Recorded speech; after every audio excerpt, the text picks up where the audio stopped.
O texto que vamos ler hoje, no Evangelho de Lucas, no capítulo 24, é um dos textos mais extraordinários de toda a Bíblia, em conjunto com outros, certamente, mas é extraordinário não pela habilidade literária do autor, mas por causa daquilo de que ele fala. Porque neste texto, repetidamente, Lucas nos lembra e nos conforta e nos assegura de que Jesus vive. E essa é a razão da nossa esperança. Nós vamos ler todo o capítulo para podermos também estar contextualizados e sermos confortados pela palavra de Deus. Mas no primeiro dia da semana, alta madrugada, foram elas ao túmulo levando os aromas que haviam preparado. E encontraram a pedra removida do sepulcro, mas ao entrarem, não acharam o corpo do Senhor Jesus.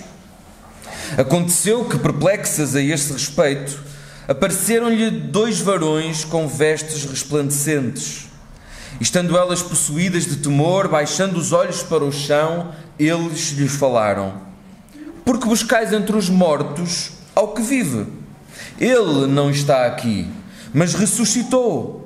Lembrai-vos de como vos preveniu, estando ainda na Galileia, quando disse: importa que o Filho do Homem seja entregue nas mãos de pecadores e seja crucificado e ressuscite ao 3º dia." E então se lembraram das suas palavras. E voltando do túmulo, anunciaram todas estas coisas aos 12 e a todos os mais que com eles estavam. Eram Maria Madalena, Joana e Maria, mãe de Tiago. Também as demais que estavam com elas confirmaram estas coisas aos apóstolos. Tais palavras lhes pareciam como um delírio e não acreditaram nelas. Pedro, porém, levantando-se, correu ao sepulcro e, abaixando-se, nada mais viu, senão os lençóis de linho, e retirou-se para casa, maravilhado com o que havia acontecido.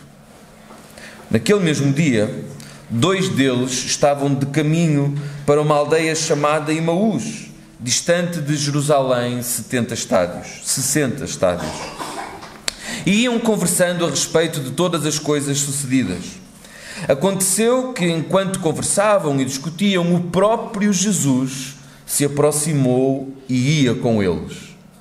Os seus olhos, porém, estavam como que impedidos de o reconhecer. Então lhes perguntou Jesus: "Que é isso que vos preocupa e que ides tratando à medida que caminhais?" E eles pararam entristecidos. Um, porém, chamado Cleopas, respondeu dizendo: "És o único, porventura, que, tendo estado em Jerusalém, ignoras as ocorrências destes últimos dias?" Ele lhes perguntou: "Quais?" E explicaram o que aconteceu a Jesus, o Nazareno, que era varão profeta, poderoso em obras e palavras diante de Deus e de todo o povo, e como os principais sacerdotes e as nossas autoridades o entregaram para ser condenado à morte e o crucificaram. Ora, nós esperávamos que fosse ele quem havia de redimir a Israel, mas depois de tudo isto, é já este o 3º dia desde que tais coisas aconteceram. É verdade também que algumas mulheres das que connosco estavam nos surpreenderam, tendo ido de madrugada ao túmulo e não achando o corpo de Jesus. Voltaram dizendo terem visto uma visão de anjos, os quais afirmam que ele vive. De facto, alguns dos nossos foram ao sepulcro e verificaram a exatidão do que disseram as mulheres, mas não o viram. Então lhes disse Jesus: "Ó nécios e tardos de coração, para crer tudo o que os profetas disseram. Porventura não convinha que o Cristo padecesse e entrasse na sua glória? E começando por Moisés, discorrendo por todos os profetas, expunha-lhes o que a seu respeito constava em todas as Escrituras. Quando se aproximavam da aldeia por onde iam, ele fez menção de passar adiante. Mas eles o constrangeram, dizendo: "Fica conosco, porque é tarde e o dia já declina." E então ele entrou para ficar com eles. E aconteceu que, quando estavam à mesa, tomando ele o pão, abençoou-o e, tendo-o partido, lhes deu. E então se lhes abriram os olhos e o reconheceram. Mas ele desapareceu da presença deles. E disseram um ao outro: porventura não nos ardia o coração quando ele pelo caminho nos falava, quando nos expunha as Escrituras? E na mesma hora, levantando-se, voltaram para Jerusalém, onde acharam reunidos os 11 e os outros com eles, os quais diziam: o Senhor ressuscitou e já apareceu a Simão. Então os dois contaram o que lhe acontecera no caminho e como fora por eles reconhecido no partir do pão. Falavam ainda estas coisas quando Jesus apareceu no meio deles e lhes disse: paz seja convosco. Eles, porém, surpresos e atemorizados, acreditavam estarem vendo um espírito. Mas ele lhes disse: porque estáis perturbados? E porque sobem dúvidas ao vosso coração? Vede as minhas mãos e os meus pés, que sou eu mesmo. Apalpai-me e verificai, porque um espírito não tem carne nem ossos, como vedes que eu tenho. Dizendo isto, mostrou-lhes as mãos e os pés, e por não acreditarem eles ainda, por causa da alegria, e estando admirados, Jesus lhes disse: tendes aqui alguma coisa que comer? Então lhe apresentaram um pedaço de peixe assado e um favo de mel, e ele comeu na presença deles. A seguir, Jesus lhes disse: são estas as palavras que eu vos falei, estando ainda convosco. Importava se cumprisse tudo o que de mim está escrito na lei de Moisés, nos profetas e nos salmos. E então lhes abriu o entendimento para compreenderem as Escrituras. E lhes disse: assim está escrito, que o Cristo havia de padecer e ressuscitar dentre os mortos no terceiro dia, e que em seu nome se pregasse arrependimento para remissão de pecados a todas as nações, começando de Jerusalém. Vós sois testemunhas destas coisas. Eis que envio sobre vós a promessa do meu Pai.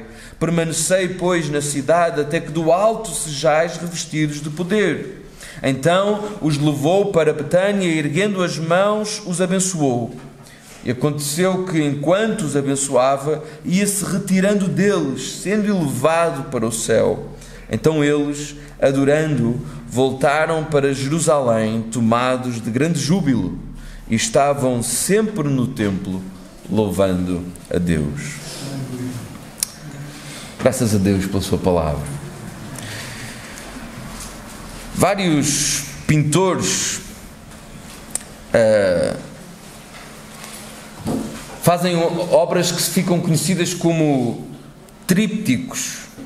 São grandes pinturas que são compostas por mais do que um painel. 3, não é? Por isso, trípticos. E normalmente estas pinturas retratam cenas dramáticas muito grandes e que cada uma por si funciona como um retrato isolado, mas que, quando colocadas juntas, lado a lado, compõem uma cena maior que então nos arrebata pelo seu significado. Quando eu leio este texto de Lucas, eu fico com essa sensação. É como se Lucas tivesse reunido 3 momentos, 3 cenas, e ele as descreve com particular cuidado, e quando nós as colocamos todas juntas, então nós vemos uma grandeza ainda maior. Esses 3 episódios são aquilo que aconteceu com as mulheres, quando elas foram ao sepulcro e não encontraram o corpo de Jesus, e o anjo falou com elas. Depois, o encontro com os discípulos na estrada para Emaús. E por último, quando Jesus aparece ao conjunto dos discípulos. Todos estes episódios versam o mesmo assunto: a ressurreição de Jesus. Havia um sentimento generalizado entre os discípulos de grande medo, ansiedade, confusão, tristeza, porque eles não compreendiam, não entendiam os acontecimentos dos últimos dias. apesar de terem sido preparados para isso abundantemente pelo próprio Senhor. Enquanto Jesus ensinava os discípulos, por diversas vezes, nós encontramos isso no relato dos Evangelhos, ele preparou os discípulos para o facto de que o seu ministério terminaria não numa apoteose em que todo o povo iria aclamá-lo como o rei de Israel, conforme parecia antecipar aquele domingo em que ele entrou em Jerusalém e as pessoas diziam Hosana, Hosana ao rei que vem em nome do Senhor. Mas Jesus preparou os discípulos dizendo que o fim da sua missão era a cruz. Esse era o fim da sua missão. Ele disse isso repetidamente, que importava ir a Jerusalém, que importava que ele fosse entregue nas mãos das autoridades, que importava que ele fosse morto e importava que ele ressuscitasse ao terceiro dia.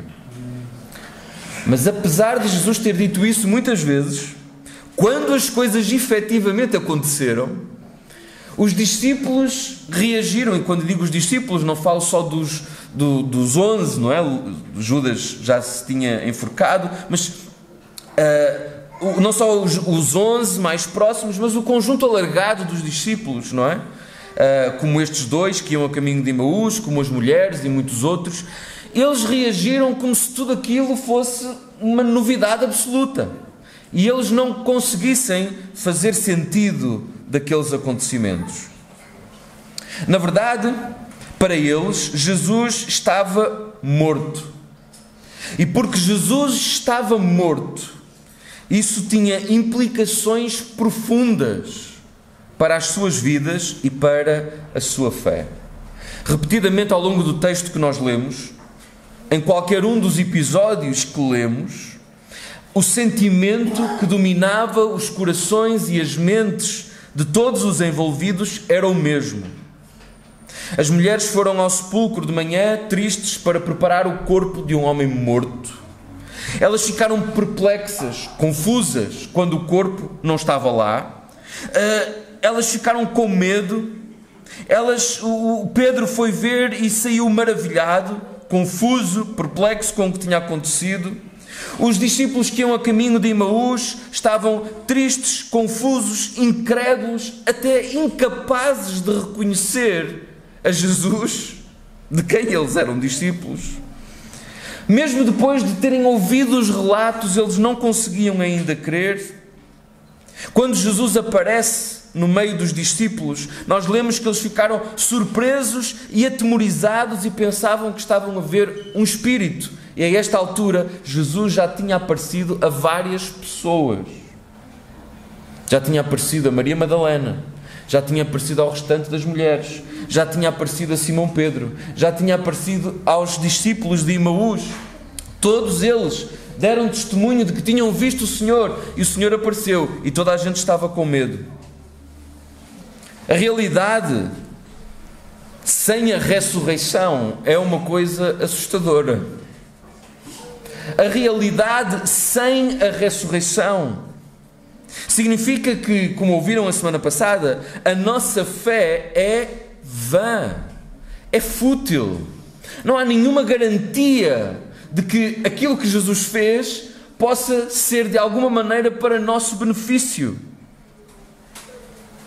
Sem a ressurreição, toda a nossa confiança, toda a nossa esperança, ela se esvai em absoluto. E este era o sentimento que governava o coração e as mentes de todos estes discípulos.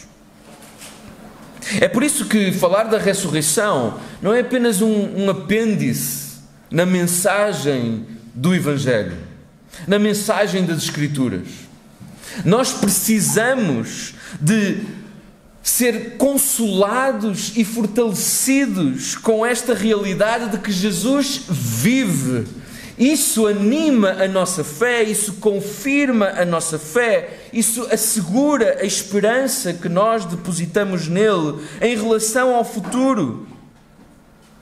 E por isso, A Escritura repetidamente nos diz que devemos olhar para Jesus. O autor aos Hebreus diz olhar firmemente para Jesus, porque aquilo que vemos agora não é um bebé numa manjedoura, como gostamos de ver no Natal, não é um Cristo crucificado, morto, como em muitas igrejas ainda se apregoa, mas nós olhamos para um Senhor vivo, coroado de glória, de honra, no domínio de todas as coisas, reinando soberano sobre tudo. Olhamos para Jesus. A ressurreição, ela é a razão da nossa esperança. Mas consideremos aqui um pouquinho melhor o texto e vamos usar para isso o episódio dos discípulos a caminho de Emaús, para percebermos como o facto de ignorarmos a ressurreição iria afetar as nossas vidas e a nossa fé.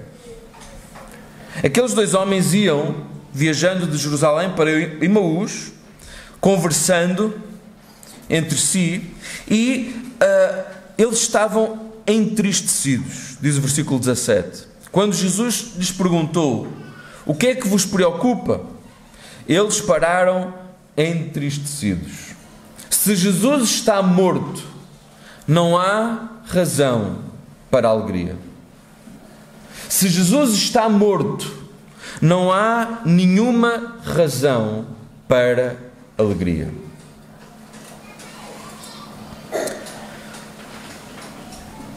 Se Jesus está morto, diz o texto de 1 Coríntios, que vocês consideraram a semana passada, nós ainda estamos nos nossos pecados.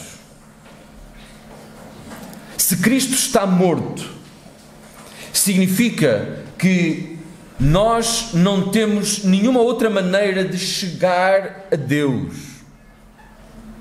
Quem subirá ao monte do Senhor e quem entrará nos seus átrios? Pergunta-se no Salmo 24. E a resposta vem e diz: aquele que é limpo de mãos e puro de coração. E eu pergunto: qual de nós aqui, presente esta manhã, tem as mãos limpas de pecados? Qual de nós aqui esta manhã tem o coração puro? Há pouco cantávamos, dizíamos que o Senhor, cujo nome invocamos, é Santo, Santo, Santo.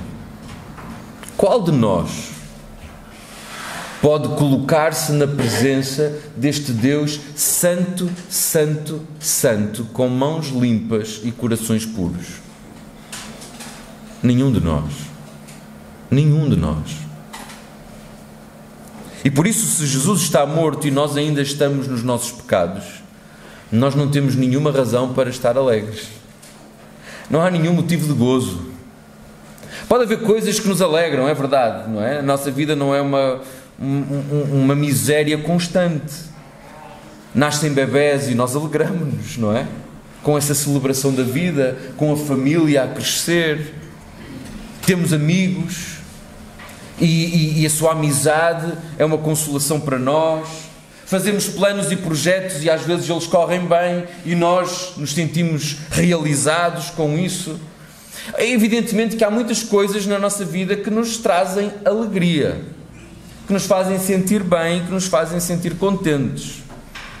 Mas isso são coisas circunstanciais, porque nós não fomos criados para os 80, 90, 100 anos que vivemos aqui. Nós fomos criados para a eternidade. Nós fomos criados para viver para sempre. E viveremos para sempre. Se nós estamos nos nossos pecados, não há nenhuma razão para estarmos alegres.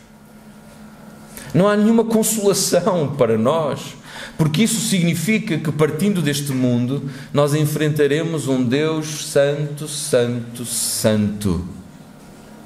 E por causa dos nossos pecados, estaremos à mercê da sua ira e da sua justiça.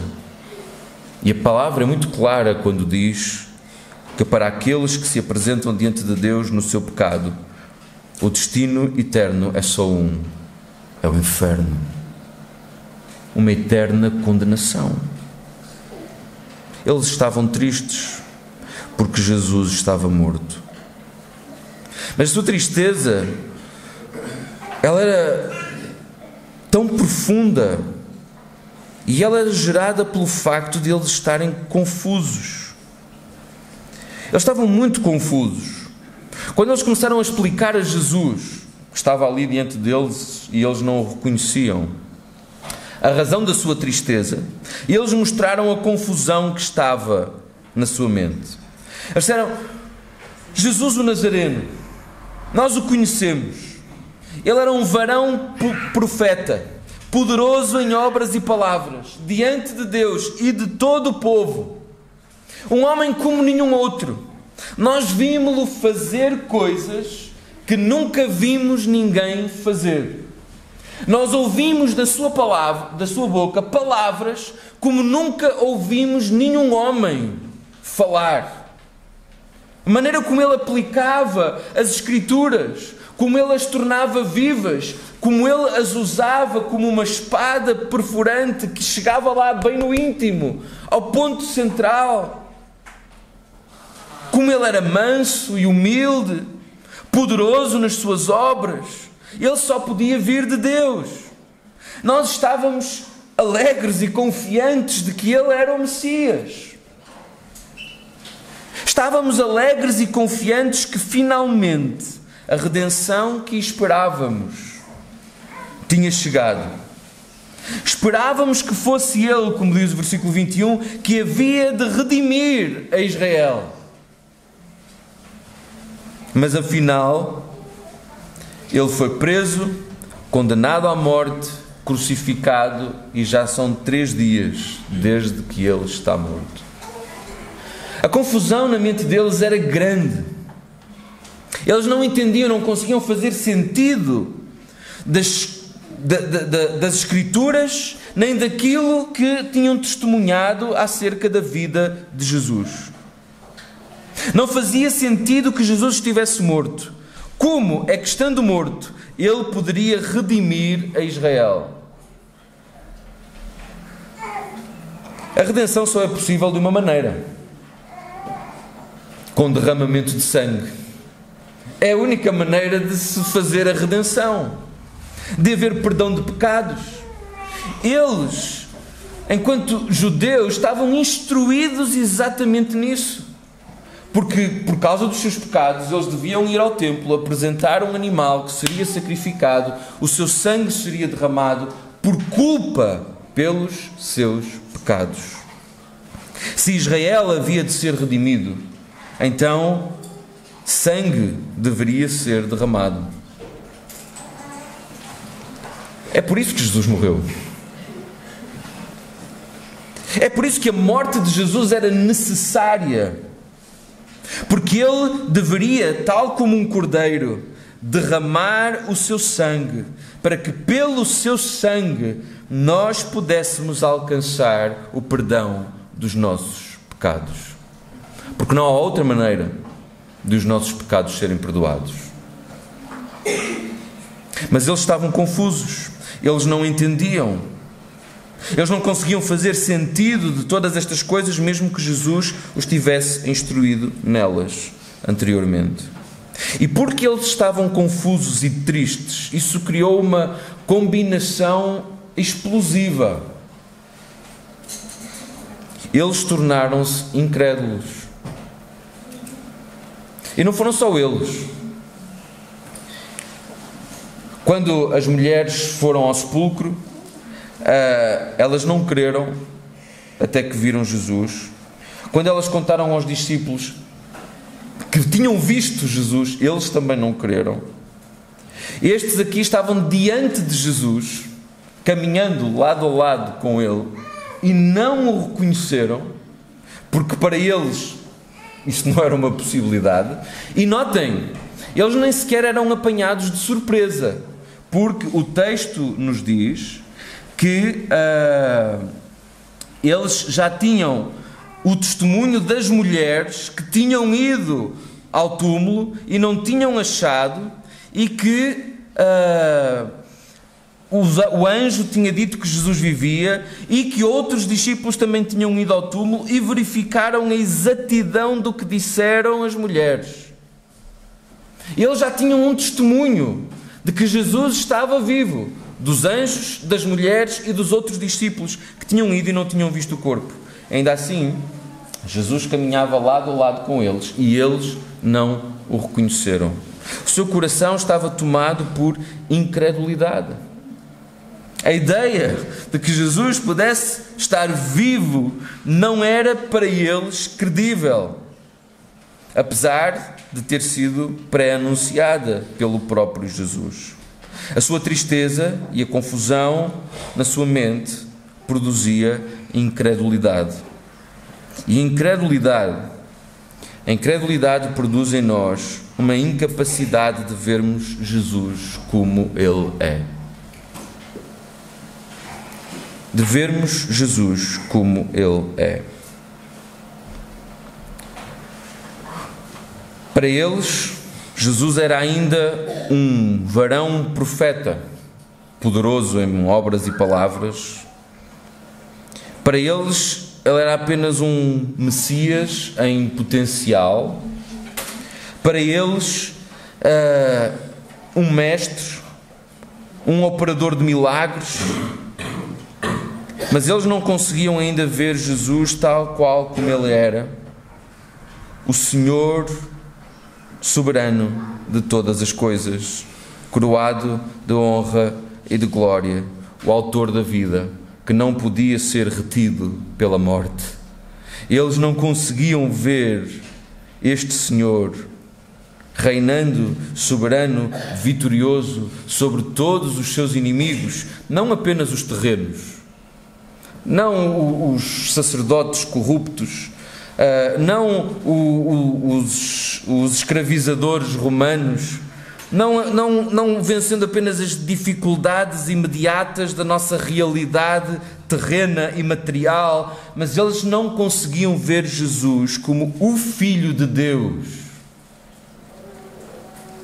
vencedor sobre todos os inimigos, nos céus, na terra, debaixo da terra, sobre todos os poderes, sobre todos os domínios, sobre todas as autoridades, visíveis e invisíveis, passadas, presentes, futuras, espirituais ou materiais, humanas ou sobrenaturais. Ele é o único Deus. E eles não conseguiam vê-lo dessa maneira. Mas enquanto nós não virmos Jesus desta maneira, então nós estaremos encerrados num ciclo de tristeza, de confusão, de incredulidade. E a ressurreição muda tudo isso. Quando eles creram que Jesus estava vivo, toda a sua disposição mudou. O texto fala de alegria. Aqueles que antes estavam tristes, agora estavam alegres. Para dar o exemplo e resumindo a experiência de todos, diz o versículo 52, que eles, depois de crerem na ressurreição, voltaram para Jerusalém tomados de grande júbilo.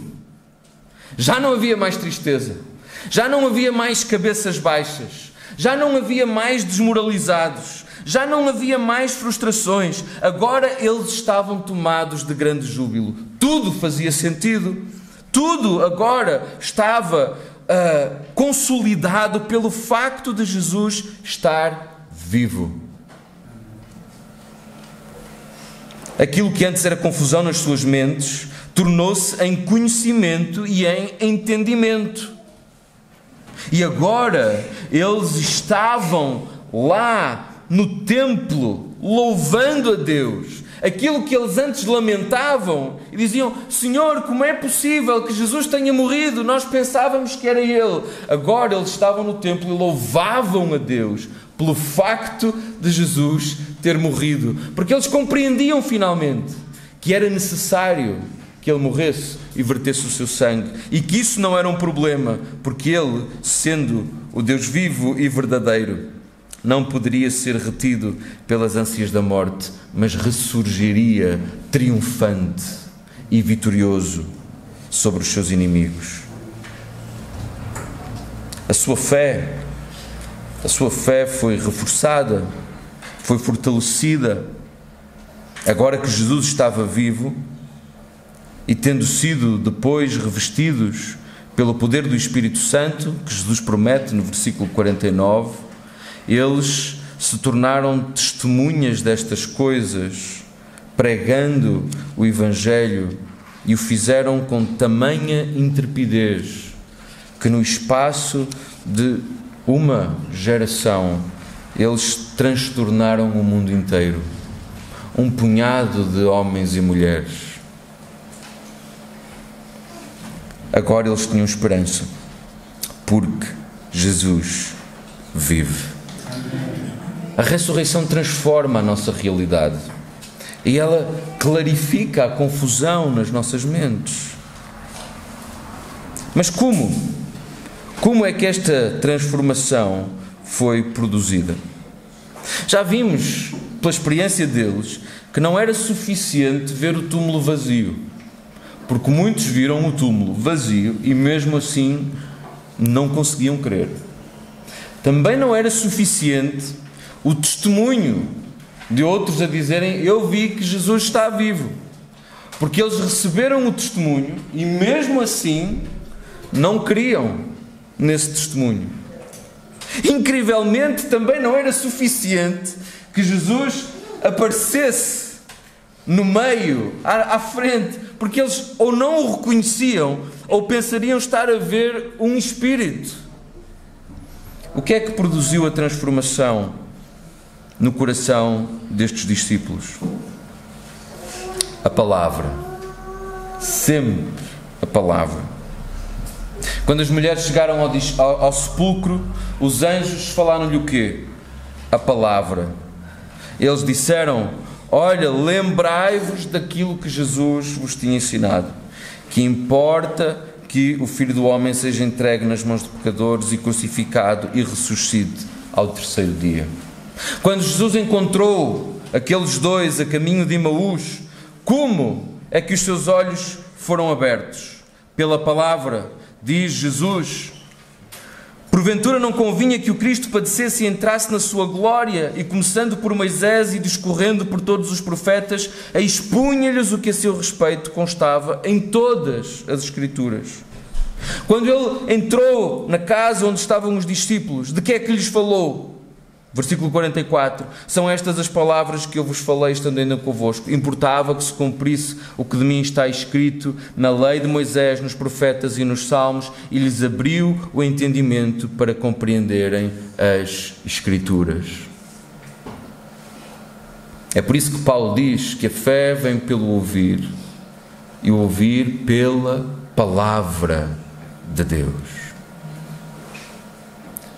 Estamos diante de pessoas que tiveram todas as evidências de que Jesus realmente tinha ressuscitado, mas aquilo que finalmente transformou o seu coração foi a palavra, o expor da palavra de Deus, demonstrando que todos aqueles acontecimentos não eram ao acaso, mas eles faziam parte do plano soberano e eterno de Deus para salvar os homens pecadores. Aquilo que lhes foi entregue foi uma compreensão da unidade da narrativa bíblica como uma única história de redenção. Isto é só uma história, não são muitas histórias, é uma história. É a história de como Deus redime o seu povo, de como Deus salva o seu povo por meio de Jesus Cristo e como Ele reconcilia consigo mesmo todas as coisas. Essa é a história da Bíblia, desde o Gênesis até o Apocalipse. Toda a Escritura aponta para isso. de que seremos salvos dos nossos pecados e reconciliados com Deus por meio de um Redentor perfeito, amoroso, que virá e nos salvará e nos reconciliará com Deus. E quando nós compreendemos esta história da redenção centrada em Jesus, sobre o significado da sua morte e da sua ressurreição, então nós podemos chegar à fé verdadeira, à fé viva e eficaz, à fé salvadora e redentora. E então nós podemos ver Jesus. Sem a palavra não é possível ver Jesus. Aquilo que anunciamos não é uma crendice. Aquilo que anunciamos não é um desejo profundo do nosso coração. Aquilo que anunciamos não é uma religião fabricada por homens. Aquilo que anunciamos e proclamamos é que Cristo padeceu e ressuscitou dos mortos no terceiro dia, e no seu nome há arrependimento para remissão de pecados para todas as nações. Esta é a mensagem da palavra. Esse é o impacto da ressurreição. Ao ouvir a palavra, ao compreender a palavra, ao sentirmos como sentiram aqueles dois discípulos, o coração a arder-nos no peito quando ouvimos a pregação do Evangelho, não fechemos o coração. Dá ouvidos ao chamado do Senhor. Crê em Jesus. Crê que Ele viveu. Crê que Ele viveu uma vida sem pecado. Crê que Ele morreu pelos teus pecados em teu lugar, substituindo-te no castigo. Crê que Ele ressuscitou e vive, e por isso é a garantia da tua esperança e da tua fé. Crê e serás salvo. Crê e serás salvo.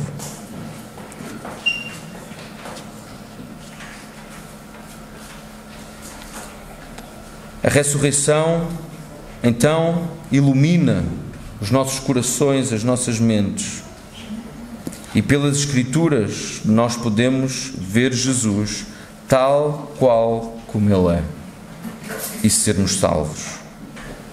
Mas qual é a aplicação para nós hoje? Bem, já fizemos algumas aplicações ao longo da nossa meditação, compreendendo, por um lado, o efeito negativo, destrutivo que tem o facto de tirarmos Jesus de cena das nossas vidas, tratando-o como se estivesse morto. Nesse caso não nos resta mais do que tristeza, confusão e incredulidade e dureza de coração, cegueira espiritual. Já percebemos então que é necessário mudarmos isso, que é necessário darmos ouvidos à palavra de Deus, que é necessário escutarmos e compreendermos para que os nossos olhos sejam abertos e para que, crendo na obra plena de Jesus, que inclui a sua ressurreição, tenhamos plena alegria, conhecimento, entendimento, fé e esperança, porque agora somos filhos de Deus e ninguém nos arrebatará das suas mãos. Mas quero terminar com uma última aplicação sobre este texto. Para nós que já vemos claramente estas coisas, depois de que Jesus confirmou a sua ressurreição a todos os discípulos, Ele disse-lhes, versículo 48, vós sois testemunhas destas coisas. Vós sois testemunhas destas coisas. Se crês que Jesus é o Filho de Deus, se crês que Ele morreu pelos teus pecados e que na sua morte e no derramamento do seu sangue há salvação e perdão, se crês que Ele vive e reinará para sempre, então tu não podes ficar calado sobre isso. Não podemos ficar em silêncio, não podemos esconder-nos, não podemos ter vergonha, não podemos ser tímidos, não podemos ser covardes nem medrosos. A ressurreição de Jesus impele-nos a sermos testemunhas fiéis da sua vitória e da salvação que há em seu nome, proclamando juntos, com alegria, com perseverança, o Evangelho para a salvação de todo o homem. Não podemos ficar calados. A ressurreição de Jesus convoca-nos a todos aqueles que cremos nestas coisas, que cremos no facto de que Ele está vivo, e se Ele está vivo e foi para o Pai, também é verdade que Ele voltará. E se cremos nestas coisas, então nós precisamos erguer as nossas vozes para proclamar juntos, com alegria, com perseverança, o Evangelho. Porque o Evangelho, estas boas notícias acerca da pessoa do Senhor Jesus Cristo, como o único mediador entre Deus e os homens, o único Redentor, como aquele que morreu pelos pecadores, mas aquele que vive. Essas boas notícias precisam ser proclamadas a todos, porque o Evangelho é o poder de Deus para a salvação de todo o que crê. Então, meus amados, qualquer que seja o lugar onde nos encontremos, ainda tomados por dúvidas e confusão, tímidos na nossa fé, medrosos, lembra-te, Jesus vive. Não há razões para ter medo. Deixa que essa boa notícia da ressurreição de Jesus conforte, console o teu coração. Tu que tens medo, vergonha de assumir a tua fé, com medo do que os outros possam pensar acerca de ti, lembra-te, Jesus vive. Ele é o Senhor, Ele reina. Tu estás do lado certo da história, do lado certo da realidade. A mensagem que tu tens é a mais gloriosa de todas. Não tenhas medo, mas proclama com ousadia a redenção que há em Jesus. Se as tribulações são grandes, os dias são difíceis de passar, as dificuldades fazem-nos lamentar e entristecer, lembra-te, Jesus vive e a tua redenção plena está próxima. E Ele que vive enxugará dos teus olhos toda a lágrima e trará toda a consolação de que tu precisas eternamente. Porque Ele vive, verdadeiramente temos esperança. Glória ao seu nome.